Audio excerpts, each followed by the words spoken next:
तो सरकार ने कितना पैसा अडानी अंबानी को दिया, तब नहीं अर्थव्यवस्था खराब हुई थी। लेकिन आज किसानों को, इस देश के अन्नदाताओं को जो मोदी जी भाषण देते हैं, भैया मोदी जी, भाइयों बहनों फ्री में अनाज, 80 करोड़ लोगों को फ्री खिला रहे हैं। मैं पूछूं, अपने बाबे घर से ला रहे हो? शर्मो दलालो, दलाल अमित शाह नरेंद्र मोदी है, दलाल कृषि मंत्री है, दलाल भारत सरकार है जो आज किसानों को इस तरह का मार रही है। सरकार को घसीट लिया जाए कोर्ट में, और सबसे पहले देश के प्रधानमंत्री पे, मतलब झुट्टे आदमी पे मुकदमा कराना चाहिए। तड़ीपार ने ये कहा था कि भैया हम एमएसपी देंगे, सब कुछ करेंगे। आज तड़ीपार कील दे रहा है, गोली चलवा रहा है। इनको हिम्मत कौन दे रहा है कि ये गोली बम चलवाने की? ये देश के बाप हैं, देश की इनकी जागीर है। ये क्या किए हैं देश के लिए? इनका कुत्ता, ये तो कुत्ते की तरह भौंकना, भौंक भी नहीं पाते थे। ये लोग अंग्रेजों की दलाली करने वाले लोग हैं। प्रधानमंत्री और गृह मंत्री ने दारू नशा किया था, भांग खाया था क्या? हमको पक्का उम्मीद है कि सब गांजा पी के पड़े रहते हैं, सब गंजेड़ी हैं, भाजपा ही गंजेड़ी हैं। अगर आप सड़कों पे निकलोगे अपने सवालों के लिए के आप शिकायत करने जाओगे तो आपके साथ भी यही सुलूक किया जाएगा। फिर आप सोच लेना कि आने वाली नस्लें आपकी सुरक्षित है या नहीं है।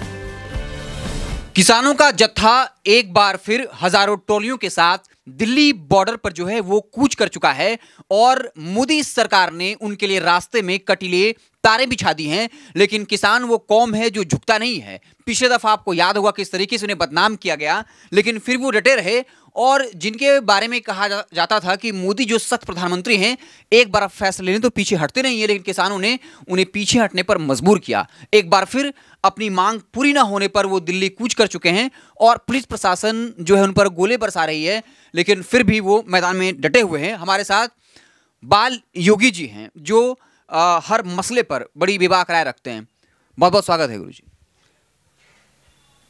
किसानों का जो मसला है वो प्रधानमंत्री जी ने चीख चीख के मीडिया पे बयान दिया है जी कि किसानों की आय दोगुनी होनी चाहिए।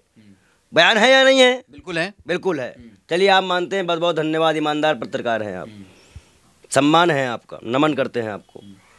आप प्रधानमंत्री जी कह रहे हैं मैं इस पर लागू नहीं करेंगे, तो आप बताओ थूक के चाटना होता है ना, इसे कहते हैं, इसे हमारी लैंग्वेज में कहते हैं थूक के चाट लेना। तो किसान अपनी उस मांग को मंगवाने आया है जिसकी किसानों की जमीन, वो अपनी जमीन का एमएसपी नहीं मांगेगा। 11 लाख करोड़ का खर्चा जो है अर्थव्यवस्था खराब कर रही है। अडानी अंबानी कर्जा माफ हो रहा है, वो उससे अर्थव्यवस्था खराब नहीं हो रही है। जब हिंडनबर्ग की रिपोर्ट आई थी तो सरकार ने कितना पैसा अडानी अंबानी को दिया, तब नहीं अर्थव्यवस्था खराब हुई थी। लेकिन आज किसानों को, इस देश के अन्नदाताओं को जो मोदी जी भाषण देते हैं, भैया मोदी जी, भाइयों बहनों फ्री में अनाज, 80 करोड़ लोगों को फ्री खिला रहे हैं।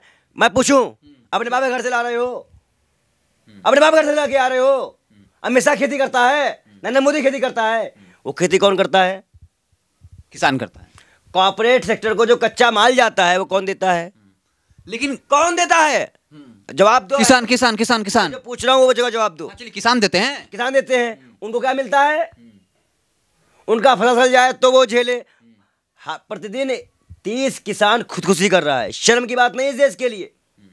लेकिन ये आरोप लग रहा है कि इसमें सिर्फ पंजाब हरियाणा के किसान हैं, बाकी और जो राज्य है वहाँ के किसान है नहीं। ये लोग किसान नहीं है, उनका ये आरोप है, ये लोग किसान नहीं है, ये लोग सब बाजार के दलाल हैं। तो बेशर्मो इन्हीं दो राज्यों का तो कर दो ना, इन्हीं दो राज्यों का कर दो, करो इन दो राज्यों का। अगर ये दलाल हैं तो दलालों से खरीद के राशन बांट रहे हो क्या? मतलब दलाली बांट रहे हो क्या तुम? जो राशन तुम खरीदते हो किससे खरीदते हो? दलालों से। बेशर्मो दलालो, दलाल अमित शाह नरेंद्र मोदी है, दलाल कृषि मंत्री है, दलाल भारत सरकार है जो आज किसानों को इस तरह का मार रही है। लेकिन टाइमिंग को लेकर सरकार क्यों? मोदी सरकार है। हम भारत क्यों बदनाम करें? मोदी सरकार बदनाम है। मोदी सरकार ने वादा किया और इनका सारे वादे देखो। मैं तुमको बताता हूं भाइयों बहनों, किसान खेती करता है, क्या उसे उसका फसलों का मूल्य नहीं मिलना चाहिए? भाइयों बहनों, किसने किया था? तो आज वो भाग गया मंदिर का उद्घाटन करने। तो डर कौन रहा है? थूक के चाट कौन रहा है? इस देश का प्रधानमंत्री सबसे बड़ा झुट्टा है, सबसे बड़ा झुट्टा। बीजेपी कहता है कि बीजेपी वाले कहते हैं कि मोदी ने गारंटी दी है तो वो करेंगे ही। मैं आज एक बात पूछता हूँ, ये बात पर्सनल हो जाती है, लेकिन मैं एक ही बता दूं, नरेंद्र मोदी जी ने यशोदा बहन से शादी की, विवाह किया, उनको गारंटी दी कि आजीवन हम आपके लिए तत्पर रहेंगे। क्या वो गारंटी पूरी हुई? हालांकि व्यक्तिगत मसला हो गया। गारंटी व्यक्ति हो ही नहीं हुई ना। जब जो अपनी पत्नी को गारंटी देकर मुखर जाए, उस पर हम क्या ही भरोसा करेंगे? अच्छा बताओ, यशोदाबेन भरोसा करती है मोदी पे? यशोदाबेन का बयान दिलवा दो कि हाँ मोदी जो कहते हैं वो करते हैं। वो खुद नहीं कह रही हैं। इस देश का प्रधानमंत्री हर पल हर वक्त झूठ बोला है। आप बताओ, इस देश का प्रधानमंत्री नशा करता है? नहीं करते। प्रूफ कर दूं? कैसे करिए प्रूफ? कभी कहते हैं 30 साल भीख मांगे हैं, कभी कह रहे हैं 35 साल भीख मांगे हैं, कभी कह रहे हैं 40 साल भीख मांगे हैं, कभी कह रहे हैं 20 साल भीख मांगे हैं। और मैं बता दूं, जब वो भीख मांगे हैं तो बांग्लादेश कैसे पहुंच गए थे लड़ाई के दौरान?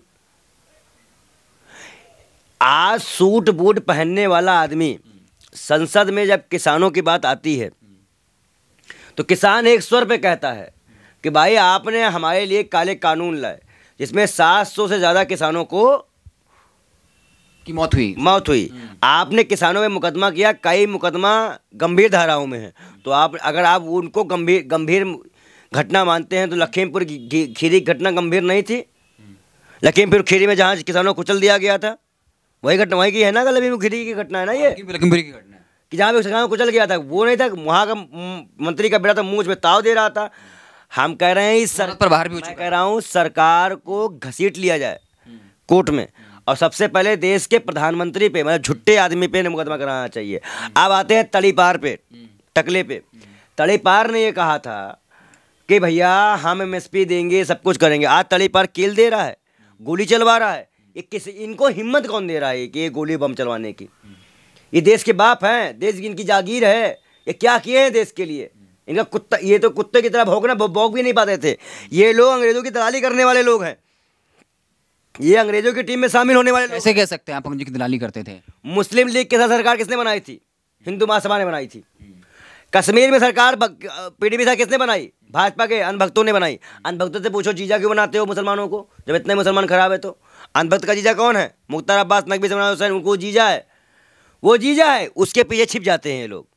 मुसलमानों के खून के पीछे छिप जाते हैं ये लोग, और मुसलमानों का नाम लेके बाबा रामदेव बच जाते हैं। वो पहले बोलेंगे ओबीसी की ऐसी तैसी, बाद में मैं तो ओबीसी को बोल रहा था। ये उनकी औकात है, खुद ओबीसी हैं और पंडित बन गए। लेकिन तो आज इस नमूनों को भ्रमजाल में फंसाकर आज जब किसान खुलेआम धरना देने आया, अपनी मांगों को रखने आया, तो उनको किले लगाई गई। वो डरा नहीं और चढ़ गया। अभी देश में नया कोई मुद्दा उछाल देंगे, किसान मुद्दा दबाने के लिए कोई नया मुद्दा ले आएंगे। लेकिन इस देश की मीडिया का सबसे बड़ा रोल है कि वो सरकार के इशारे पे न्यूज़ चलाती है, दलाली करती है। मणिपुर की कितनी चर्चा हुई मीडिया पे, जवाब दो। लेकिन योगी जी एक सवाल एक ये है, टाइमिंग को लेकर सवाल उठ रहा है कि जब लोकसभा चुनाव आया है तब ये लोग आए हैं, कांग्रेस खुलकर समर्थन दे रही है। सवाल पूछता हूँ, ये माइक तुम हमको दे दो 1 मिनट के लिए। ये माइक तुमसे मैंने 1 साल पहले कहा था कि ये तुम्हारी फसल है, इसका मैं तुम्हें जो है एमएसपी दूंगा 1 साल बाद। लिखित में तुम्हें कागज दिया है, लिखित में दिया। तुम 1 साल बाद मेरे पास ये माइक लेने आओगे? पकड़ो माइक अपना, माइक लेने आओगे ना? क्यों आओगे? क्यों आओगे भाई? क्यों? हमने लिख के दिया है। तो गांजा पी के लिख के दिए थे क्या कि दारू पी के नशा करके लिख के दिया था कृषि मंत्री? प्रधानमंत्री और गृह मंत्री ने दारू नशा किया था, भांग खाया था क्या? हमको पक्का उम्मीद है कि सब गांजा पी के पड़े रहते हैं, सब गंजेड़ी हैं, भाजपा ही गंजेड़ी हैं, कंफर्म। और ये यहाँ तक खुल करके आरोप लगाया जा रहा है कि ये लोग खालिस्तानी हैं, फंडिंग हो रहा है, और आम आदमी पार्टी सरकार भी निशाने पर है। ये लोग कुछ भी कर लें, किसान अपना हक लेके जाएगा। ये खालिस्तानी के हैं, ये खुद आतंकवादी हैं। कितने संघी अभी पाकिस्तान की जासूसी करते हुए पकड़े जा रहे हैं। गुजरात का एक आदमी कश्मीर में जाता है और पूरी सुविधा लेता है, प्रधानमंत्री का अपना रिश्तेदार बता देता है। ऐसी जगह जाता है जहाँ पे हमारे आम आदमी नहीं जा सकते। तो प्रधानमंत्री नरेंद्र मोदी खुद जासूसी करवा रहे हैं, संघियों के द्वारा जासूसी करवा रहे हैं देश की, और बाहर के लोगों को बेच रहे हैं। हमारे पास ऐसे काफ़ी सबूत है, मुकदमा कर देते सब चले जाएँ जेल। लेकिन सरकार इनकी है, पुलिस इनकी है, तो सुनवाई नहीं हो रही है, नहीं तो ये सब जेल जाने लायक है। बालयोगी जी, आपसे अगला सवाल यही रहेगा। पिछली बार 700 किसानों की मौत हुई, पीछे नहीं हटे। क्या लगता है इस बार किसान फिर से एकदम डट के रहेंगे? क्या मोदी सरकार को पीछे हटना पड़ेगा? सिपाही हैं, वो भगत सिंह को मानने वाले लोग हैं, तो मेरा मानना ये है कि वो कुछ भी कर लेंगे। वो इस बार अपनी मांग बिना लिए पीछे नहीं हटेंगे। तुम भाई 100, 50, 700, 800, लाख, 2 लाख नहीं। अब अपने आने वाली पीढ़ियों को हम गुलाम नहीं बनाएंगे, अपने हक लेके जाएंगे। मोदी तुम्हारी तोप लगा दो, हम दिल्ली आ गए, बस।